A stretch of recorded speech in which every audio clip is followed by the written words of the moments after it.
আমাদের সংস্কৃতি, আমাদের সংস্কার সর্বদা থাকবে আমাদের সাথে।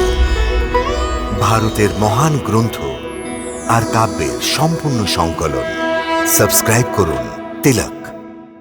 A wide range of LED lights for indoor and outdoor use. GR Lights make India bright.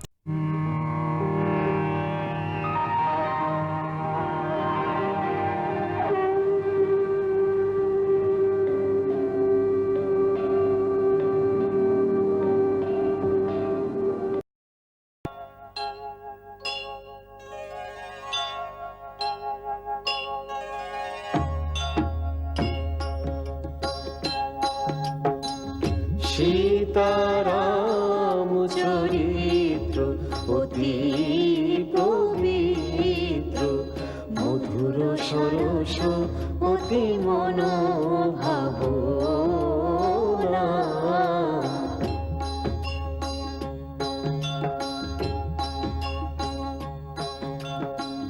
বারবার সে সুর শুনতে ভালো লাগে, কৃত্তিবাস বুঝেও বোঝে না যে।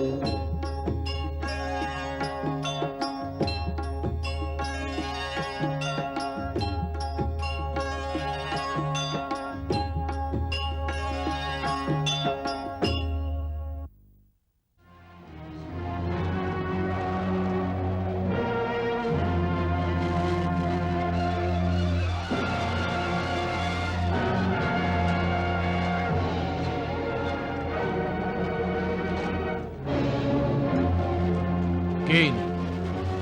রাবণ আসছেন নাকি? না, রাবণ নয়। তাহলে ইনি কে? মকরাক্ষস। মকরাক্ষস কে? রাবণের ভাই, সেনাধিপতি খরের পুত্র।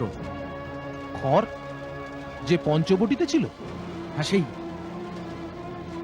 হয়তো ওর মনেও সেই প্রতিশোধের জ্বালা জেগে থাকতে পারে।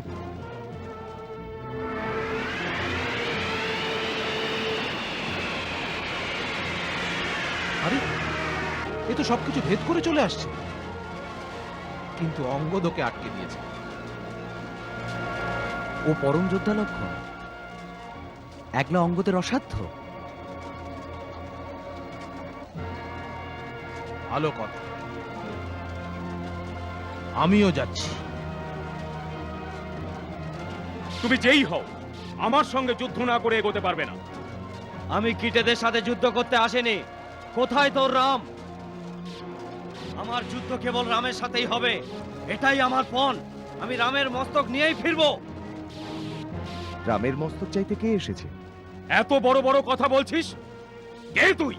আমার নাম জেনে তোমার কি হবে? একবার শুধু রামকে এনে আমার সামনে হাজির করো। কোথায় তোর রাম? কে তুমি? এটুকুও জানো না যে যখনই শ্রীরামের নাম নেওয়া হয় অতি সম্মানের সাথে নেওয়া হয়? সম্মান তো বীরেদের প্রাপ্য, তার নয় যে কাপুরুষের মতো মুখ লুকিয়ে থাকে। যাও, ওকে বলো যদি সত্যি রঘুবংশীয় হয়ে থাকে তাহলে রণভূমিতে এসে আমার সম্মুখীন হয়। ওকে আমি যুদ্ধের জন্য আহ্বান করছি। কোনো ইঁদুর যদি কোনো বাঘের গুহার সামনে এসে ডাকে, বাইরে এসো, আমার সাথে যুদ্ধ করো, তাহলে বাঘের কি হাত জোড় করে তার সামনে এসে দাঁড়িয়ে যাওয়া উচিত? মূর্খ! যে জীব শ্রীরামের অসম্মান করে সে আর কথা বলার যোগ্য থাকে না, সেই মুহূর্তে তাকে কেটে ফেলা হয়। তুমি তুমি এক অজ্ঞানী বালকের মতো তর্ক করছো। এই জন্য আমার তোমার আর তোমার মায়ের অশ্রুর ওপর দয়া হচ্ছে। আমার মা? আমার মা এক রাক্ষস মাতা, তোমাদের স্ত্রীদের মতো কান্নাকাটি করতে জানে না। সেই মা আমাকে আদেশ দিয়েছেন, যাও গিয়ে ওই রামের মস্তক কেটে আমার সামনে নিয়ে এসো। এখন কি হবে? কেননা আমরা থাকতে শ্রীরামের কাছে পৌঁছানো অসম্ভব। হ্যাঁ, যদি তুমি তোমার মাকে প্রসন্ন করতে চাও তাহলে শ্রীরামের মুখের একটি চিত্র নিয়ে যাও, তার দর্শন মাত্রই উনি প্রসন্ন হয়ে যাবেন। হ্যাঁ, বাচ্চাদের যেমন চিত্তে চাঁদ মামা দেখানো হয় সেরকমই ওনাকে শ্রীরাম দেখিয়ে দিন। লক্ষণ, অঙ্গদ,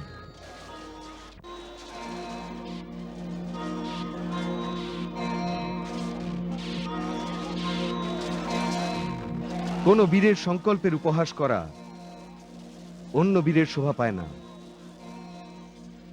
রাজকুমার অঙ্গদ, এই বীর আমাকে যুদ্ধের জন্য আহ্বান করেছে। যুদ্ধের আহ্বান স্বীকার করাই সৎ ক্ষত্রিয় ধর্ম।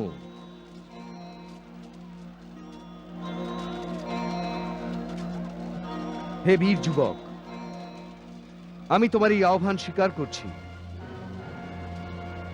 তুমি আমার মস্তক চেয়েছো, কিন্তু তোমার পরিচয় দাওনি। কি অধিকারে আমি তোমাকে আমার মস্তক দেব?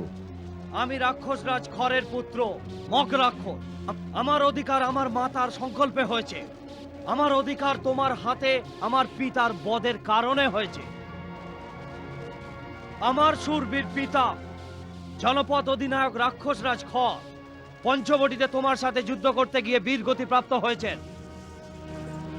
ওনার পুত্র হবার অধিকারে এই ঘটনার প্রতিশোধ নেবার জন্য আমি যুদ্ধের জন্য আহ্বান করছি। আমার মাতার এই সংকল্প, যে রামের বাণে আমার পতির মস্তক বিচ্ছেদ হয়েছে, সেই রামের খর্পে জল ভরে তাই দিয়ে আমি আমার পিতা শ্রাদ্ধ তর্পণ করব। আমার মাতার এই সংকল্পই তোমার সাথে যুদ্ধ করে তোমার মস্তক কাটবার অধিকার দিয়েছে। অবশ্যই আমি তোমার এই অধিকারকে স্বীকার করছি। আমি তোমাকে সাহসী বলেও মানছি যে আপন মস্তক বিপদে ফেলে পিতার শত্রুর মস্তক নেওয়ার জন্য রণভূমিতে এসে গেছো। কার মস্তক সংকটে রয়েছে তা এক্ষুনি নির্ধারণ হয়ে যাবে। যুদ্ধ কেবল আমার আর তোমার মধ্যে হবে, কোনো অন্য মহারথী মাঝখানে আসবে না। বলো, আমার আহ্বান স্বীকার করছো? তোমার সব ইচ্ছে পূর্ণ হবে বীরসুর। আরো শোনো, আমি তোমায় কথা দিচ্ছি, যদি তোমার হাতে আমার পরলোক প্রাপ্তি হয়, তাহলে আমার এই মাথার উপর তোমারই অধিকার থাকবে। মরণের পরে আমি এই মস্তক তোমাকে দান করলাম। বিভীষণ, সুগ্রীব, অঙ্গদ, আপনারা সবাই আমার এই কথার সাক্ষী। লক্ষণ, দাদা, আমার এই কথা রক্ষা করা তোমার ধর্ম হবে। রঘুবংশীয়দের বচনের মূল্য তুমি ভালোভাবেই জানো।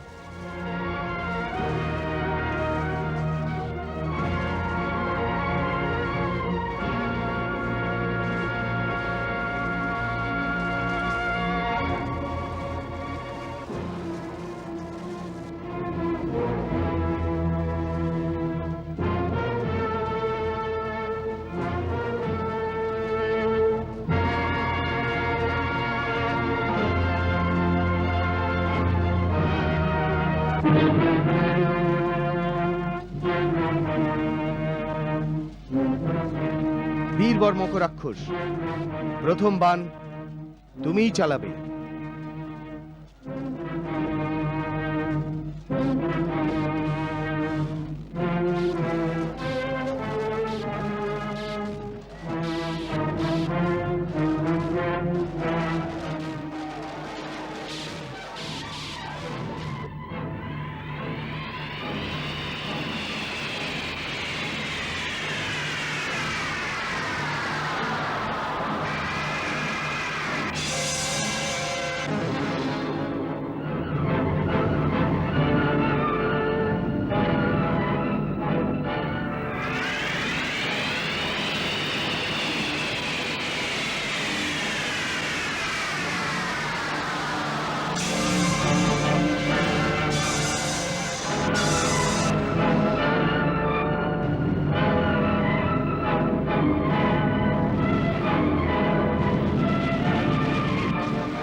না তপস্যার ফল?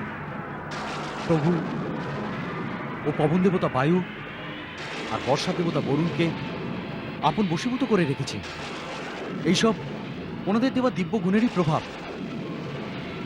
আপনি যদি বায়ু অস্ত্র আর বরুণ অস্ত্রের সংহার করেন, তাহলেই এই মায়া থেকে মুক্তি পাবেন।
আপনি তো মায়াপতি।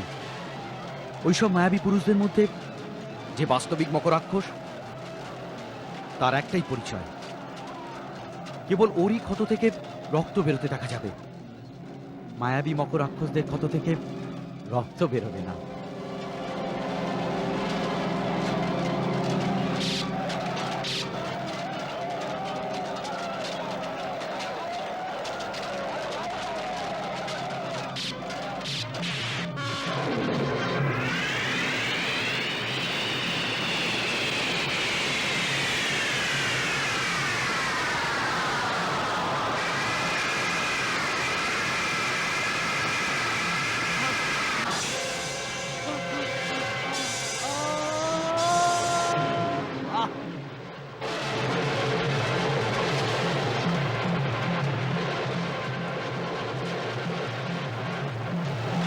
প্রভু শ্রীরামের, প্রভু শ্রীরামের, প্রভু শ্রীরামের।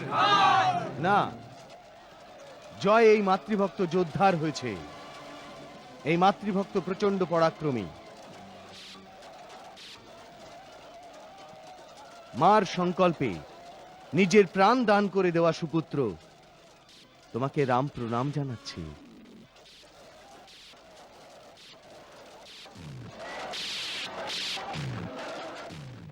মহারাজ সুগ্রীব, প্রভু, এই শূরবীরের মৃত শরীর সম্মানের সাথে লঙ্কায় পৌঁছে দিন। প্রতি যোদ্ধার মৃত্যুতেই রঘুবীরের সংকেত, দুঃসাহসী দুরাগ্রহী তাতেও বোঝে না এর ভেদ। প্রাণের বলি দিয়ে গেল মাতৃভক্ত মকরাক্ষস, অহংকারী রাগে অন্ধ যে খোলে না জ্ঞান গবাক্ষ।